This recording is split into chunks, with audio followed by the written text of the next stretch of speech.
Сайн байцгаана уу? Эрхэм үзэгчдийн өдрийн амгалан гэлтгье. Өнөөдөр 2026 оны 8 дугаар сарын 26-ны лав гараг.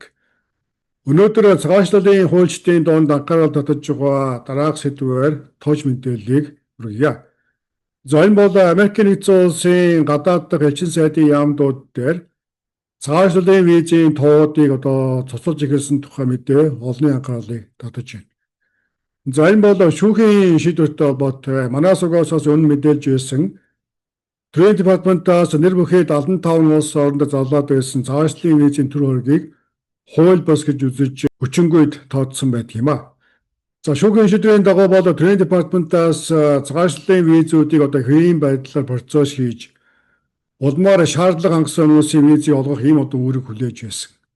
За тэгвэл Трампын засгийн газар бол шүүхийн шийдвэрийг хэрэгжүүлэхийн оронд харин ч үүнтэй арсалдаж шүүхтээ хүчээр үүсгэхээр шийдсэн байна. За тиймээс Америкийн элчин сайдын яам консулын авдууд дээр товлогдоод байсан цагаачлалын визийн тоодыг бол хомроглон цуцалж эхэлсэн тухай мэдээ гарч байна. За энэ бол үндсэндээ албан ёсны төвшөнд бол баталгаажиж байгаа мэдээ юм байна.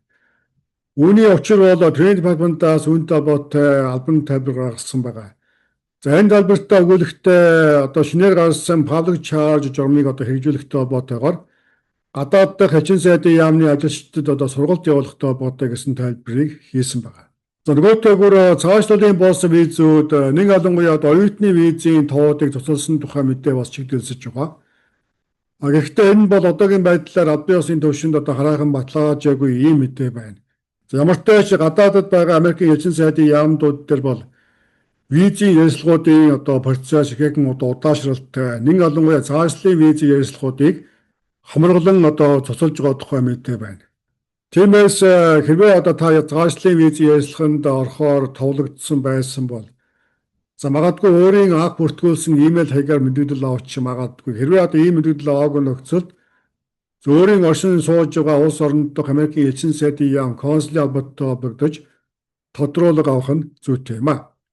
За энэхүү шийдвэрийн мөрөөр бол ДВ хоцсон хүмүүсийн хувьд ихээхэн хохирж үлдэхээр байгаа. За өдөртөө мэдэж байгаа Америкийн цагаачлалын хуулийн дагуу бол ДВ кейсийг тухайн санхүүгийн жилд багтаж хэлэлцэх шийдвэрлэх ийм хуультай байдаг. За санхүүгийн жил бол 9 сарын 30-нд дуусгах болж байна. Тиймээс энэ жилийн процесс хийгдэж байгаа ДВ 2026 хоцсон хүмүүсийн хувьд 2026 оны 9 сарын 30-наас өмнө амжиж ярилцлаганд орох хэсэг нь ийхүү бүрхэг үлдэж байна. За ногоон картны суглаа бол үндсэндээ тухайн санхүүгийн жилдээ багтаж шийдвэрлээгүй нөхцөлд ДВ кейс бүхэлдээ өчнгөө болж зогсдог ийм хуультай.